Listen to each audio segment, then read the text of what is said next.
같이 읽겠습니다. 이스라엘의 아들은 이러하니 르우벤과 시므온과 레위와 유다와 이사갈과 스볼론과 단과 요셉과 베냐민과 납달리와 각각 아셀이더라. 아멘. 역대기 말씀을 이제 보게 될 텐데요. 역대기 말씀이 쉽지 않습니다. 제가 말씀 준비하면서도요. 정말 여러 가지 책을 준비하고 또 보고 했는데도 불구하고 역대기가 쉽지 않더라고요. 제가 지금 이렇게 얘기하는 건 오늘 재미가 없을 수도 있다는 얘기입니다. 그러니까 새겨 들으셨으면 좋겠어요. 역대기를 보기 전에 우리가 먼저 선 이해를 해야 될 부분이 있는데, 역대기서는 다른 역사서와 달리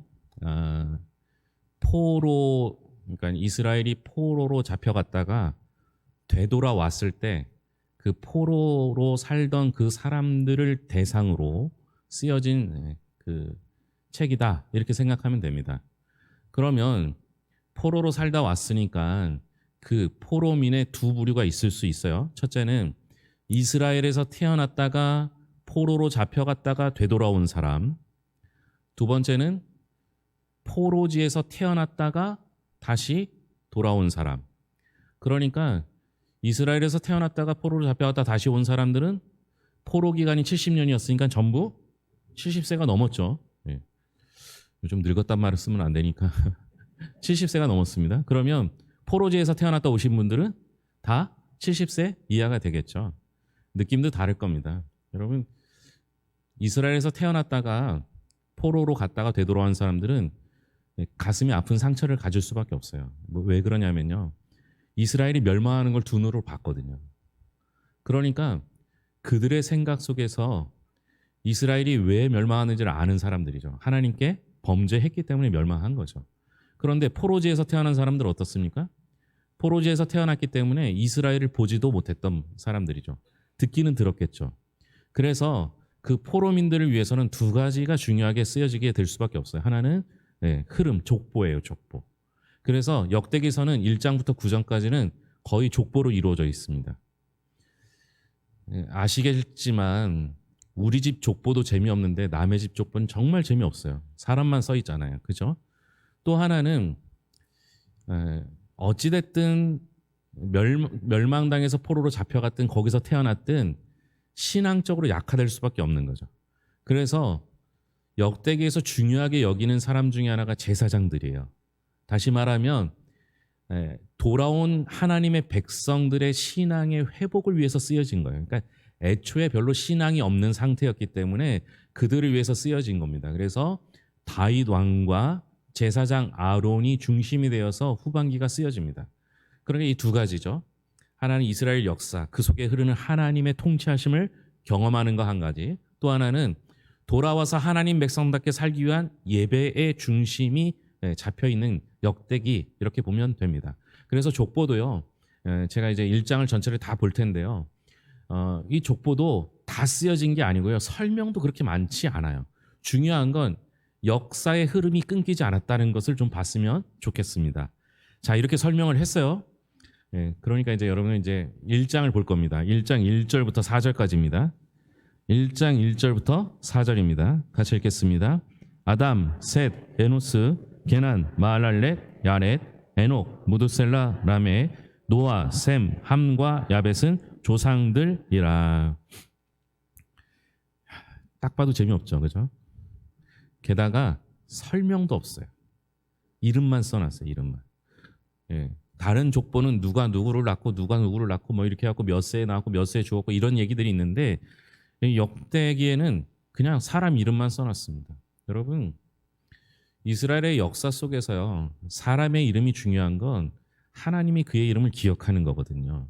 그리고 여기는 하나님의 족보에, 그러니까 그 족보가 다 기록되지도 않았어요. 1절 볼까요? 아담 다음에 누가 나와요? 셋. 셋은 누구예요? 예?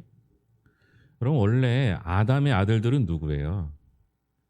가인과 아벨이죠. 아벨은 죽었고 가인은 죽였고, 그죠? 그로 인해서 위로로 태어난 그 아들이 셋이에요. 그런데 가인과 아벨은 그냥 빼버린 거죠. 역대기는요, 돌아온 포로민들에게 필요한 이름들만 발췌해서 쓴 거예요. 그러니까 그렇게 이해하시고 들어야 합니다. 다 쓴 것도 아닙니다. 이렇게 믿음의 조상들을 썼습니다. 중요한 건 노아 때 어떤 일이 일어났습니까? 노아 때 홍수가 일어났어요. 왜 홍수가 일어났습니까? 예? 죄악이 관영했으므로, 죄악이 흘러넘쳤기 때문에 그래요. 그래서 노아의 전 시대는, 노아의 전까지는 어떤 시대를 살았던 거예요? 죄악이 가득한 세상 속에 사는 거예요. 여러분, 죄악이 가득한 세상 속에서 기록된 이름들을 1절부터 4절까지를 기록한 거예요. 여러분, 죄악이 아무리 가득하더라도요, 믿음의 뿌리는 항상 남겨져 있습니다. 그 이름들이 여기 적힌 거예요. 그러니까 이 이름이 얼마나 대단한 이름입니까? 오늘 우리가 살아가는 세상도 어떻습니까? 죄악이 관영한 세상이라고 불리지 않습니까? 죄악이 많은 세상이라고 하지 않습니까? 그럼에도 불구하고 하나님의 역사 속에서는요, 하나님이 기억되는 이름들이 남아 있습니다. 그게 믿음의 뿌리죠. 그 믿음의 뿌리가 여러분들의 이름이 그곳에 기록되기를 소망합니다. 그렇지 않으면요, 노아의 홍수 때 어떤 일이 벌어져요? 노아의 방주에 탔던 모든 사람들을 제외하고는 나머진 다 쓸어버렸다라고 되어 있어요. 죽게 된 것이죠. 여러분, 범죄함으로 말미암아 하나님의 이름에서 지워버리는 이름이 아니라, 세상이 아무리 죄악이 관영한다 할지라도 우리는 하나님 말씀 붙잡고 씨름하여 영적인 부흥을 우리 속에서 먼저 이뤄냈을 때 우리를 통하여 믿음의 뿌리는 이어져 간다라는 것을 믿을 수 있기를 바랍니다. 농사를 저는 잘 안 짓지만 잘 아는 게 있어요. 여러분, 농사 짓다 보면요, 열매 맺는 나무나 열매 맺는 곡식들 있잖아요. 얘네는 가꿔주지 않고 돌봐주지 않으면 잘 자라지 않아요. 그런데 곡식 주변에 있는 가라지나 잡초들은 어때요? 가만 놔둬도 기가 막히게 자라요. 여러분, 이것도 우리의 믿음도 마찬가지예요. 우리의 믿음은요, 우리 스스로 돌보고 가꾸지 않으면 어때요? 잘 자라지 않아요. 그런데 죄악은요, 가만 놔두면 어떻게 돼요? 그냥 막 말도 못하게 자라요. 이게 오늘 족보 속에서도 나옵니다. 그런데 안타까운 거는요, 이 가라지와 잡초 같은 것들이 희한하게 믿음의 뿌리 속에서 나온다는 거예요. 한번 살펴보겠습니다. 첫 번째는 노아의 자손들로 인해 격가지가 생깁니다. 물론 이제 노아 이전에는 워낙 죄악이 관영했기 때문에 노아 홍수로 인해서 다 쓸어버렸잖아요. 그러니까 노아 때부터는 어떤 사람만 남은 거예요? 방주에 탄 사람만 남은 거예요. 그러니까 그때부터 믿음이 쭉 이어져야 할 것 같은데 그렇지 않아요. 노아의 아들로부터 시작합니다. 5절입니다. 같이 읽겠습니다. 야벳의 자손은 고멜과 마곡과 마대와 야완과 두발과 메섹과 디라스요. 노아의 아들에는 세 아들이 있었는데요. 셈함 야벳입니다. 그 중에 야벳은 신앙도 좋았고 자손도 많이 낳았어요. 야벳은 아들만 7을 낳았습니다. 그런데 야벳이 낳은 아들들은 신앙의 자식들이 아니었습니다. 오늘 말씀에서는 야벳의 아들들 중에서 두 아들의 족보만 소개하고 있는데요. 6절, 7절입니다. 고멜의 자손은 아스그나스와 디박과 도갈마여, 야완의 자손은 엘리사와 다시스와 기띔과 도다님이더라. 그러니까 제가 미리 말씀드렸듯이 역대기의 특이한 점은 다 기록하지 않아요. 그 중에서 발췌를 해서 자기가 알고 있는 이름만 적는데요. 야벳의 후손들 중에는 그 이름이 지명으로 남아있는 것들이 있습니다. 도갈마, 기띔, 도다님. 이건 지명으로 남아있어요. 이 지역들은 흑해를 중심으로 한 현재 그리스나 러시아 지역이에요. 그러니까 야벳의 후손들은요, 그러니까 이제 그 노아의 자녀 야벳과 야벳의 후손들이 나중에 그곳을 이스라엘 진역을 더 넘어서서 그리스, 러시아 지역까지 번창해 나간 거예요. 지방과 도시를 이루는데 성공을 했습니다. 믿음 있는 사람들이 아님에도 불구하고 그랬던 거죠. 특히 주의가 필요한 것은 함의 자손들입니다. 8절입니다. 함의 자손은 구스와 미스라임과 북과 가나안이요. 함의 자손들이 나중에 이스라엘 백성들과 가장 많은 관계가 되는데 이게 좋은 관계가 아니라 서로 안 좋은 대적의 관계가 됩니다. 그런데 이 함은 어떤 사람이었냐? 아버지 노아가 그 술을 먹고 옷을 벗은 채로 잠이 들어요. 그것을 먼저 보고 그 형제들한테 이야기를 하는 사람인데요. 좋게 이야기를 안 해요. 물론 술 먹고 옷 벗고 잔 아버지 노아가 문제이긴 하지만 그것을 나쁘게 얘기한 함은 문제가 됩니다. 그래서 함의 아들 한 명 한 명이 나오는데요. 이 함의 아들들의 이름들이요, 우리가 이제 그 뭐 구스나 이런 거 잘 들어보셨죠? 이 구스가 어떤 나라입니까? 에티오피아. 그리고 미스라임은 지금의 이집트입니다. 그리고 붓이라고 돼 있죠. 이건 리비아. 가나안은 우리가 아는 가나안인데 나중에 이스라엘과 더불어 두고두고 싸우는 민족이 가나안이에요. 그러니까 본문에서 보면요. 함의 자손들의 이름이 한 나라를 이루고 있는 걸 보게 돼요. 그러니까 어마어마한 일이죠. 여러분 이게 쉬운 일이 아닙니다. 함은 하나님의 백성들, 하나님을 잘 믿는 백성이 아님에도 불구하고 번창해서 하나의 나라를 이루었다는 사실을 일단 기억하시면 좋을 것 같아요. 본문에는 함의 자손들의 이름이 하나하나 자세히 기록되어 있는데요. 9절부터 10절입니다. 구스의 자손은 스바와 하일라와 삽다와 라하마와 삽드가요. 라하마의 자손은 스바와 드단이요. 구스가 또 리므롯을 낳았으니 세상에서 천영걸이며, 이 스바라는 이름은 오늘 2번 나옵니다. 나중에 지명으로 남게 되고요. 그리고 구스의 아들 중에 리므롯이라는 영웅이 나오는데 아마 뭐 나폴레옹 이 정도 되는 영웅 이렇게 보시면 됩니다. 11절부터 12절입니다.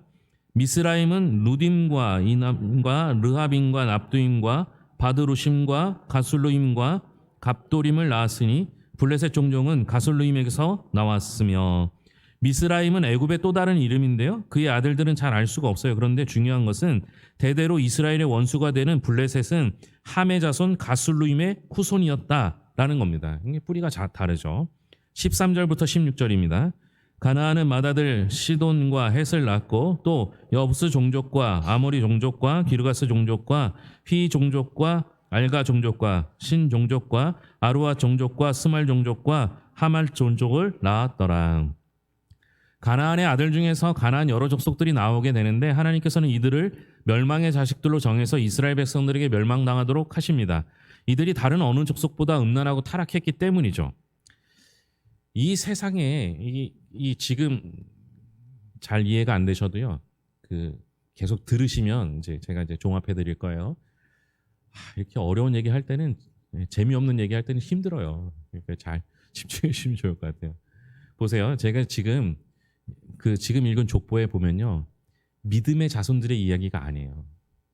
그러니까 믿음의 자손에서 나왔음에도 불구하고 그 자손들이 믿음 속에 들어가지 않았는데도 불구하고 어떤 일이 벌어져요? 세상 속에서 보기에는 한 나라를 이루고 한 족속을 이루고 한 도시를 이루어요. 그러니까 번창번성하는 듯 보입니다. 그런데 이제 믿음의 뿌리가 나오죠. 17절입니다. 셈의 자손은 엘람과 아수로와 아르박삭과 룻과 아람과 우스와 훌과 게델과 메색이라. 셈도 무려 9명의 아들을 낳습니다. 그런데 그 중에서 믿음의 뿌리는 아르박삿 1명뿐입니다. 그리고 아르박삿, 셀라, 에벨 이렇게 나오다가 벨렉 때 큰 지진이 일어나서 땅이 갈라지게 됩니다. 아마 이때도 죄의 뿌리가 너무 많이 퍼지니까 하나님께서 지진으로 경고하신 것 같아요. 역대계 족보는 이상한 것이 셈에게서 벨렉까지 온 후에 벨렉의 동생 이름이 욕단인데 욕단의 아들들의 이름을 또 잔뜩 기록합니다. 20절부터 23절까지입니다. 욕단이 알모닥과 셀렙과 아살마익과 예라와 하도람과 우삼과 디글라와 에발과 아비아일과 스바와 오벨과 하일라와 요밥을 낳았으니 욕단의 자손은 이상과 같으니라. 벨렉의 동생 욕단이 낳은 아들들은 무려 13명인데요. 이 아들들은 믿음의 뿌리와 아무 상관이 없는 사람이에요. 그런데 믿음의 뿌리 벨렉은 자식을 많이 낳지 못했는데도 불구하고 그의 동생 욕단은 엄청난 아들을 낳았습니다. 그리고 이제 비로소 믿음의 계보가 나오는데요. 24절부터 27절까지입니다. 셈, 아르박삿, 셀라, 에벨, 벨렉, 루, 수룩, 나올, 데라, 아브람, 곧 아브라함은 조상들이요. 너무 간단하게 기록했죠. 보시면요. 믿음의 뿌리가 아닌 격가지들은요. 그 자손들의 수가 많이 기록돼요. 근데 믿음의 뿌리들은요. 한 가정당 한 명밖에 기록이 되지 않아요. 셈, 아르박사, 셀라 이렇게 하고 아브람 곧 아브라함은 조상들이요 이렇게 되어 있습니다. 여러분 왜 세상은요 믿지 않는 사람들이 번성하고 번창하고 한 나라를 이루고 한 도시를 이루는 것 같은데 왜 믿음의 사람들은 겨우 명맥만 유지할 정도밖에 되지 않을까요? 나중에 이 아브라함을 통해 큰 부흥을 이루긴 합니다. 아브라함이 다른 것 일체 붙잡지 않고 오직 하나님의 말씀만 붙들었기 때문에 가능한 건데요. 이제 두 번째 격가지를 소개하려고 합니다. 그것도 다른 사람의 가정이 아닌 가장 아름다운 믿음의 조상이라고 부르는 아브라함에서 나온 격가지인데요. 28절부터 31절까지입니다. 아브라함의 자손은 이삭과 이스마엘이라. 이스마엘의 족보는 이러하니 그의 맏아들은 느바요시요 다음은 게달과 압부엘과 입삼과 미스마와 두마와 마사와 하닥과 데마와 여들과 나비스와 게드마라. 이들은 이스마엘의 자손들이라. 하나님께서는 아브라함에게 별과 같이 많은 자손을 주시겠다 약속하셨습니다. 그런데 나이가 들어도 아들을 낳지 못하자 사라의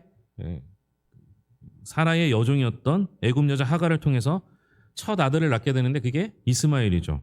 이스마엘이 문제가 됩니다. 이스마엘은 원래 12명의 아들을 낳습니다. 놀랍죠. 믿음의 사람 자식들 중에서 믿음의 씨앗을 겨우 한 명 둘까 말까인데, 그런데 불신앙의 뿌리는 한 번 낳았다면 12명 이고 성공해서 나라를 이루던지 족속을 이루던지 도시를 세우게 됩니다. 세 번째 격가지는요, 이삭의 아들 에서에게서 나온 격가지입니다. 34, 35절입니다. 아브라함이 이삭을 낳았으니 이삭의 아들은 에서와 이스라엘이더라. 에서의 아들은 엘리바스와 르우엘과 여호수와 알람과 고라요. 이러고 나서 엘리바스의 아들을 누엘의 아들을 소개한 후에 갑자기 세일의 아들에 대하여 기록합니다. 38절에 보면 세일의 7 아들들 이름을 기록한 후에 이 아들들을 기록하고 있습니다. 어떤 책에서는요, 세일이 에돔의 원주민인데 에서의 자손에 흡수되었다라고 합니다. 결과는 정확하게 모르지만 그러나 에서의 자손과 에돔의 후손들이 합쳐져서 에돔이라는 족속을 이루게 돼요. 근데 이 에돔이라는 족속이 어디서 옵니까?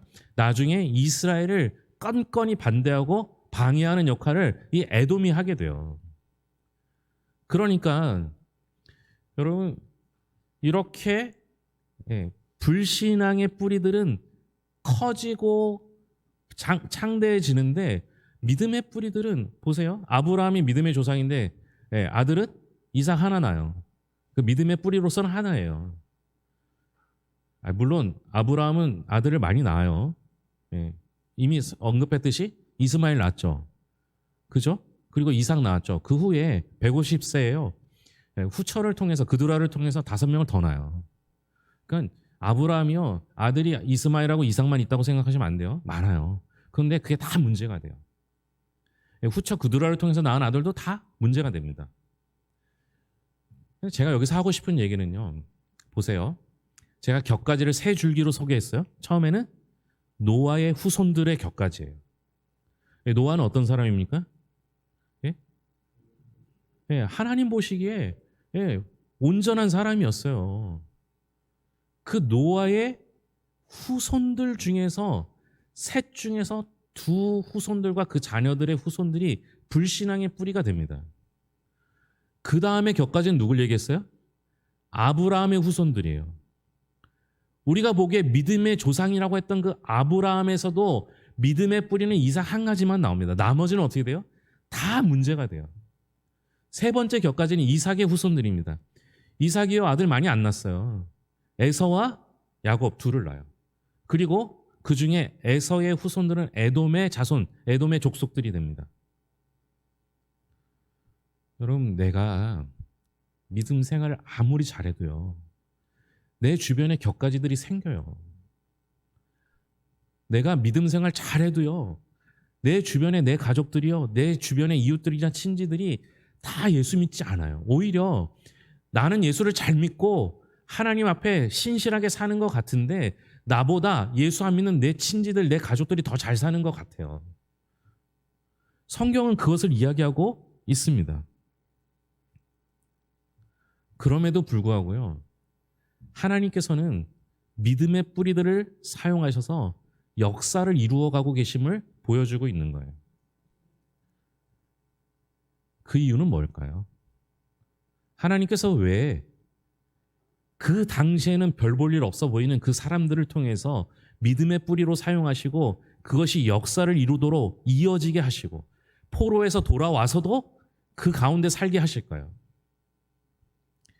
오늘 읽은 2장 1절 2절입니다. 이스라엘의 아들들은 이러하니 르우벤과 시므온과 레위와 유다와 이사갈과 스불론과 단과 요셉과 베냐민과 납달리와 gad과 아셀이더라. 뭔가 이상하죠? 엄청 이상하죠? 지금 고민 중이시죠? 네. 엄청 이상하다 하니까 안 이상해요? 진짜 이렇게 사람 이름만 써놨는데 이상하냐고 묻는 목사도 이상하죠? 네. 순서가 틀렸어요. 그죠? 나중에 이거 뭐 언급할 기회가 있을지 모르겠지만 엄마의 이름에 따라서 묶어놨습니다. 그래서 태어난 순서가 아니고 형제의 순서가 아니죠. 중요한 건 야곱이 그렇게 믿음이 뛰어나지 않았어요.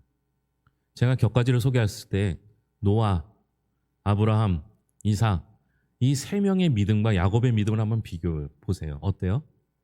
야곱이 훨씬 더 믿음이 뛰어났어요? 예?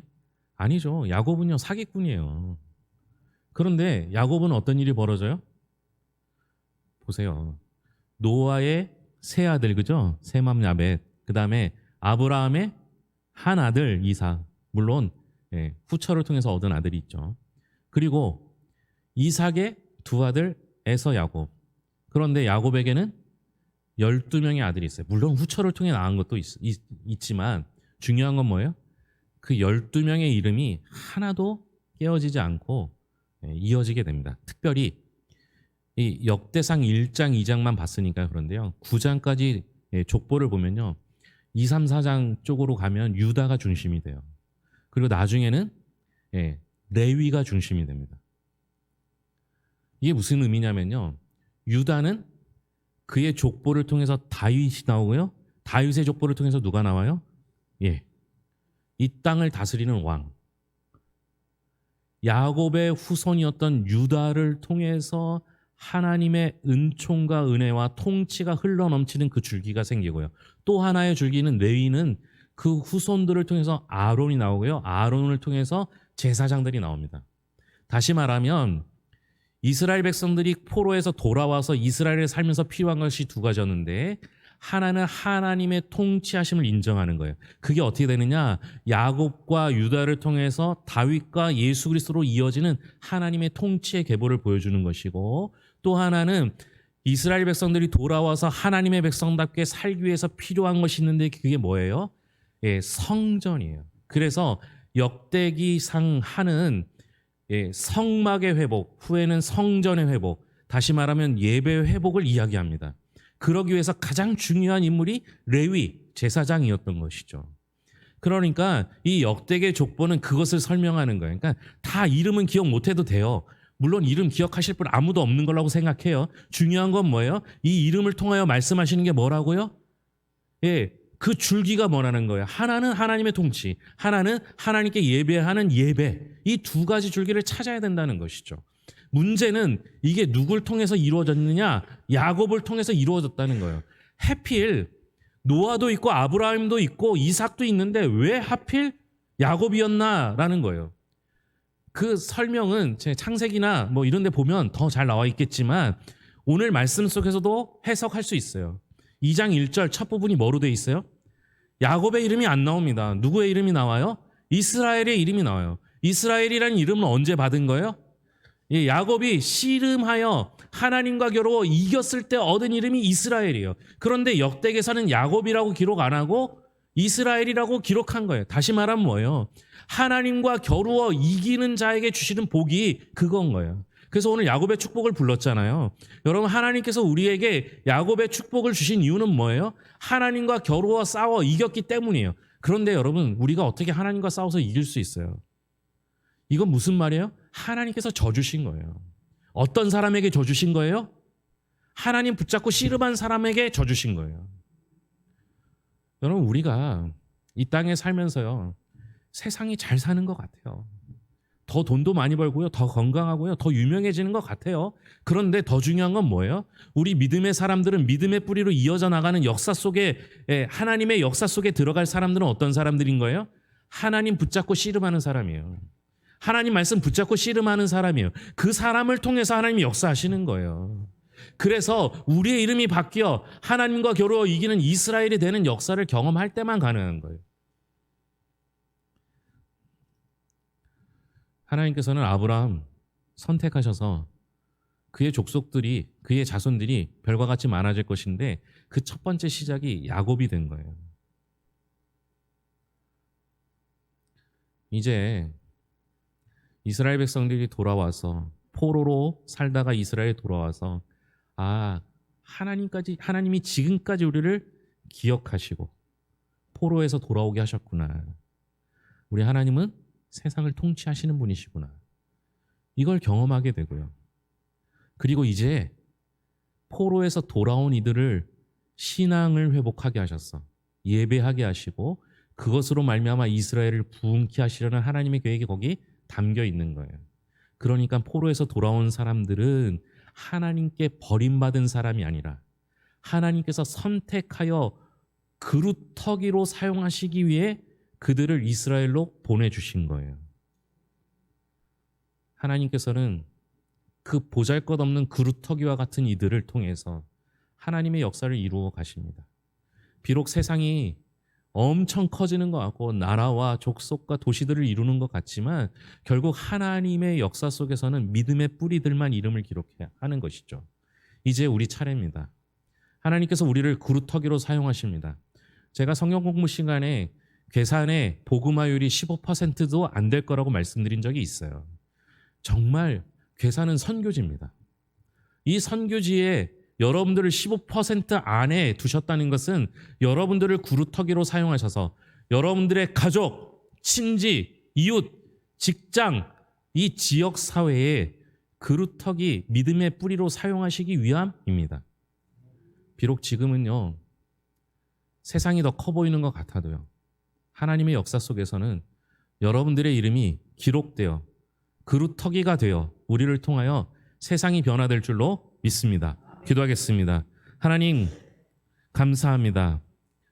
비록 나열된 이름이지만 그 속에 예수 그리스도가 있었고 그 속에 제사장들이 있었습니다. 이제 하나님 우리 차례가 되기를 소망합니다. 먼저 우리가 주 안에서 예수 그리스도의 통치를 인정케 하시고 하나님 앞에 예배하는 자 신앙의 회복이 일어나게 하여 주시옵소서. 더불어 우리를 사용하셔서 이 괴산 지역을 맡겨주셨사오니 잘 감당할 수 있도록 붙잡아 주시옵소서. 모든 것을 예수님의 이름으로 기도합니다. 아멘.